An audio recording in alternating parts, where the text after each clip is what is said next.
सूरज ढलने के साथ ही राजस्थान के अरावली पहाड़ियों में बसा ये किला एक अजीब सी खामोशी की चादर ओढ़ लेता है। हवाओं में एक भारीपन महसूस होने लगता है और परिंदों का शोर अचानक सन्नाटे में तब्दील हो जाता है। लोग कहते हैं कि यहाँ की दीवारों के भी कान हैं और शायद आंखें भी, जो हर कदम पर आपका पीछा करती हैं। ये सिर्फ एक पुराने किले की कहानी नहीं है, बल्कि भारत की उस जगह की हकीकत है जिसे आधिकारिक तौर पर हॉन्टेड या शापित माना गया है। भानगढ़, एक ऐसा नाम जिसे सुनकर आज भी लोगों के जहन में डर और कौतूहल एक साथ पैदा होता है।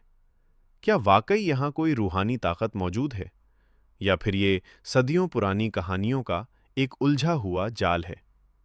इस रहस्य की शुरुआत होती है 16वीं सदी में, जब आमेर के राजा भगवंत दास ने अपने छोटे बेटे माधो सिंह के लिए इस शहर को बसाया था।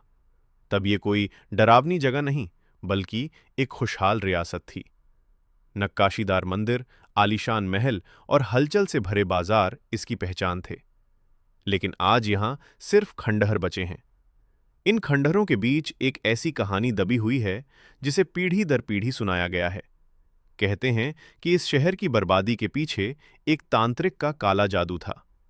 राजकुमारी रत्नावती की खूबसूरती और उस तांत्रिक की सनक ने एक पूरे हंसते खेलते शहर को कब्रगाह में बदल दिया। लेकिन क्या एक अभिशाप वाकई इतना ताकतवर हो सकता है कि सदियों बाद भी यहाँ की हवाओं में खौफ घुला रहे?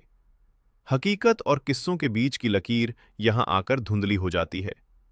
भारतीय पुरातत्व सर्वेक्षण यानी एएसआई ने यहाँ एक बोर्ड लगाया है, जिस पर साफ तौर पर लिखा है कि सूर्यास्त के बाद और सूर्योदय से पहले इस किले के अंदर जाना सख्त मना है। किसी सरकारी बोर्ड पर ऐसी चेतावनी का होना ही इस जगह के रहस्य को और गहरा कर देता है।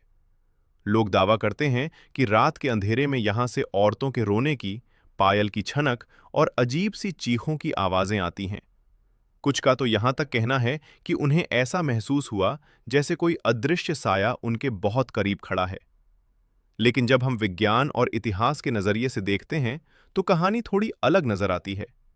इतिहासकारों का मानना है कि भानगढ़ की बर्बादी के पीछे कोई जादू टोना नहीं, बल्कि कुदरत और सियासत की मार थी।